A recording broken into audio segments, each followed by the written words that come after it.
Hello everyone welcome to my channel Odia blogger Jageshni. तो मु आपण मानकु एते दिन अपेक्षा करथिबारु I am so sorry but मोर एते इरादा नथला कि मु आपण मानकु इंतजार करेबी किंतु जेहेतु आपण माने जानछन जेहेतु मोर 9th क्लास तो मो पाखर आ गोटे वर्ष अछि तो हार्डवर्क तो करबा ही पड़िबो। तो मो स्टडी में ही मु वीडियो को बंद करथिली आ सेथरे भी मो सेते बेले आउ गोटे भी मोर प्रोब्लेम थिला कि मोर मोबाइल भी खराब हो जाइथिला। तो मोबाइल सजाड़बारे मोर 2 मास लागी गला आउ आउ जति टाइम तो मो छुट्टी नहीं तो सेते स्टडी ही मो स्टार्ट करथिली। तो यही समय तो हार्डवर्क करने को ही पड़ो। तो आपण मानक एते दिन रो आम वीडियो को अपेक्षा करथिबारु आई एम सो सॉरी। तो मैं एबे पक्का प्रॉमिस कर माने आपण मानक केबे भी इंतजार करेबिनी। मु 1 वीक रे जिते भी काम थाओ तो मु गोटे वीडियो ही अपलोड करबे ओके। तो मु आज गेस्ट करंत कोटी के आसी गोरखनाथ पाखक ही आसी। तो गोरखनाथ आसबार कारण अच्छी रीजन गोटे अच्छी तो मैं कहूँ फर्स्ट है मोर ए गाँव को आसबार टोटाली माने प्लान नाथिला। मो माँ का देह जेहेतु खराब अच्छी तो मेडिसिन दवा को ही आसलु आई गाँव को आसवा भितर मत आउ गोटे गुड न्यूज भी मिलला कि मोर आउ गोटे जो चैनल अच्छी जे एजुकेशन से मोर फास्ट पेमेंट मिली आई दिन मोर सबुठ बेटर थिला। बहुत माने बहुत खुशी थी से कांद भी लगी जे माने एते हार्डवर्क पर मो मेहनतर फल आसला फास्ट पेमेंट आसला। तो से बहुत खुशी थी आमर विश भी थिला बाबा फास्ट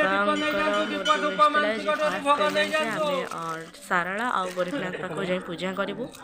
तो साराला ब्लॉग तो मु बनै दी आपण मैंने देखी आज आम गोरखनाथ पाखक आसचु। तो मंदिर भीतर को आम जावा पूर्व भोग तो किणवा ही दरकार तो भोग किणिली एबे मु दीप किणी सारी।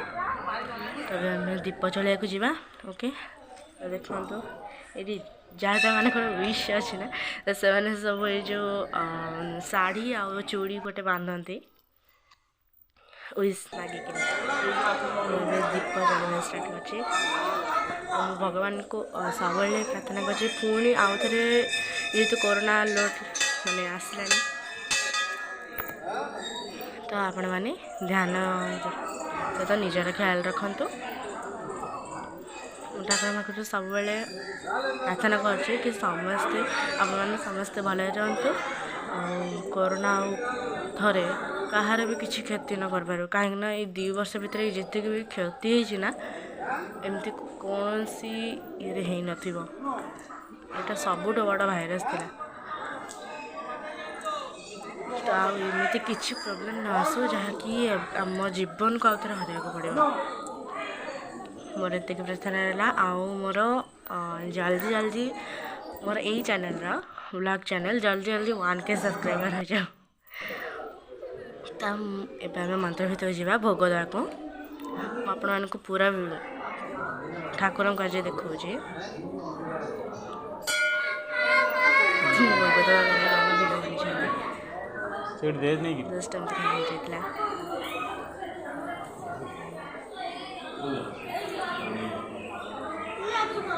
तो बहुत कम लोग थे जेहेतु पिकनिक टाइम सरी आस तो पिकनिक बेले तो जिते लोक थे तो कहबनी पिकनिक टाइम तो सरी आस कम थे। तो मोर ए मो ठाकुर को भोग दे सारी नना पूजा कर भोग कर ठाकुर को देखी एमती तो देखेबनी मो बैक कैमेरा करके देखा ओके।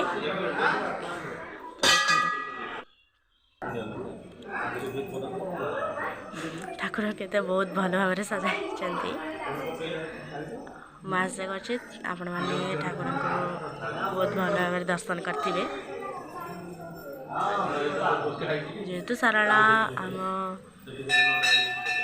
गाँ तो केन्द्रापड़ा ना जेहेतु आमर पाख साराला ही जाऊँगी तो यहाँ आसवाटा तो निश्चिंत तो ମୁଁ ଆଶା କରୁଛି ଆପଣମାନେ ବହୁତ ଭଲରେ ଦର୍ଶନ କରିଥିବେ ଠାକୁରଙ୍କର। ଆଉ ये तो आमर ए भोग दीप जला सब सरिଯାଇଛି ଏବେ ଆମେ ଚାଲନ୍ତୁ ଶାଢ଼ୀ ବାନ୍ଧିବାକୁ ଯିବା।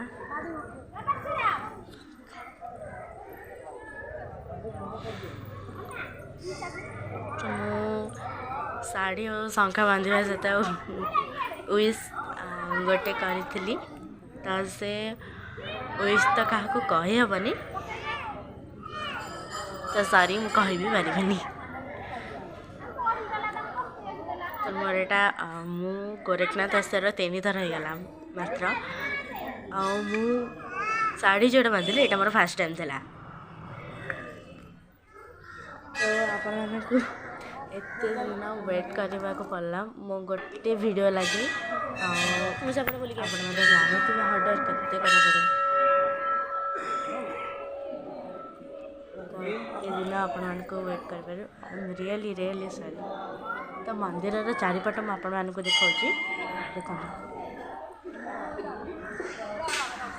ଏଠିକି ଆସିବାର ଗୋଟେ ମଜା ହିଁ ଅଲଗା। ଆଉ ମୁଁ ଭିଡ଼ିଓ ଆରମ୍ଭରେ ମୁଁ ଆପଣମାନଙ୍କୁ ଗୋଟେ ପୋଖରୀ ଦେଖାଇଥିଲି ଯେଉଁଠିକି ଆମେ ଗୋଡ଼ ଧୋଇକିରି ମନ୍ଦିର ଭିତରକୁ ଆସିଥାଉ।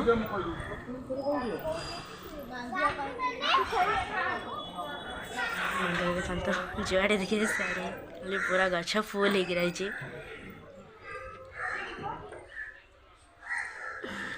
ଆଜି ମୋର ସବୁଠୁ ଖୁସିର ଦିନ ଥିଲା।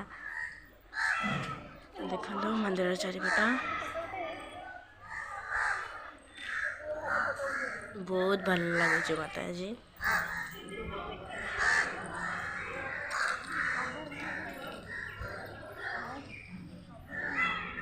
ଆଉ ଏବେ ତ ମୋର ଗାଁକୁ ଆସିବାର ପ୍ଲାନିଂ ହିଁ ନାହିଁ। ମୁଁ କହିଥିଲି କି 10 ସରିଲା ପରେ ହିଁ ମୁଁ ଆସିବି କିନ୍ତୁ ଯେହେତୁ ପ୍ରୋବ୍ଲେମ୍ ରହୁଛି ଇମର୍ଜେନ୍ସି ପାଇଁ ତ ମୋତେ ଆସିବାକୁ ହିଁ ପଡ଼ୁଛି। ତ ଏବେ ଯେହେତୁ ଖ୍ରୀଷ୍ଟମାସ୍ ଆଉ ନ୍ୟୁ ଇୟର୍ ପାଇଁ ଛୁଟି ଅଛି ସ୍କୁଲ ତ ୟାରି ଭିତରେ ମୁଁ ହିଁ ଆସିଲି ଗାଁକୁ ବୁଲିବାକୁ ପଳେଇ ଆସିଲି। ନହେଲେ ତ ମୁଁ କେବେ ବି ଆସିନଥାନ୍ତି ସ୍କୁଲ ଛୁଟି କରିକିରି। ସ୍କୁଲ ଛୁଟି ଅଛି ଆଉ ମୋର ଟ୍ୟୁସନ୍ ବି ଛୁଟିଟା ହେଇଗଲା। ତ ମୁଁ ଟ୍ୟୁସନ୍କୁ ବହୁତ ମିସ୍ କରିଛି କାହିଁକିନା ଆମେ ଯେତେବେଳେ ସ୍କୁଲ ଟାଇମ୍ କଲେଜ ଟାଇମ୍ ଏଗୁଡ଼ା ତ ସବୁ ବହୁତ ମଜା ଲାଗେ ସାଙ୍ଗସାଥିମାନଙ୍କ ସହିତ। ଯେହେତୁ ସ୍କୁଲ ବନ୍ଦ ଅଛି ତ ଟ୍ୟୁସନ୍ ହିଁ ଥୋଡ଼ି ମଜା କରିଦେବା କିନ୍ତୁ ଟ୍ୟୁସନ୍ରେ ଯେହେତୁ ଛୁଟି ହେଇଗଲା ଘରେ ବସି ଯେତେ 2 ବର୍ଷ ଆମେ ବୋର୍ ହେଇଛୁ ସେଟା ଆମେ ଜାଣିଛୁ। ଆଉ ପାଠ ପଢ଼ିବା ତ ବହୁତ ଡିଷ୍ଟର୍ବ ହେଇଛି। ଆଉ 2 ଦିନ ପରେ ତ ଆମେ ଗାଁରୁ ପଳେଇବ। ଗାଁକୁ ଆସି ମୋତେ ଏତେ ବଡ଼ ଗୁଡ୍ ନ୍ୟୁଜ୍ ମିଳିଲା ବୋଲି ମୁଁ ଜାଣିନଥିଲି। ଆଉ ଥ୍ୟାଙ୍କ ୟୁ ଗଡ଼୍ ମୋତେ ଏତେ ବଡ଼ ଗୁଡ୍ ନ୍ୟୁଜ୍ ଦେଇଥିବାରୁ। ओके ଏବେ ଆମର ସମୟ ହେଇଯାଇଛି ଭିଡ଼ିଓ ଏଇଠି ଏଣ୍ଡ କରିବା। ତ ମୋ ଚ୍ୟାନେଲକୁ ଲାଇକ୍ ସେୟାର କमेंट और सब्सक्राइब କରିବାକୁ ଜମା ଭୁଲିବେନି। ସବସ୍କ୍ରାଇବ୍ ପାଖରେ ଯେଉଁ ବେଲ୍ ଆଇକନ୍ ବଟନ୍ ଅଛି ତାକୁ କ୍ଲିକ୍ କରି ଅଲ୍ ଉପରେ କ୍ଲିକ୍ କରିବେ। ମୁଁ ଯେଉଁ ବି ନୂଆ ଭିଡ଼ିଓ ଅପଲୋଡ଼ କରିବି ତା'ର ନୋଟିଫିକେସନ୍ ଆପଣମାନଙ୍କ ପାଖରେ ଖୁବ୍ ଶୀଘ୍ର ପହଞ୍ଚିପାରିବ। ଆଉ ଆପଣମାନେ ଖୁବ୍ ଶୀଘ୍ର ମୋ ଭିଡ଼ିଓକୁ ଦେଖିପାରିବେ। ଓକେ ପୁଣି ଦେଖା ଗୋଟେ ନୂଆ ଭିଡ଼ିଓରେ। Bye bye take care.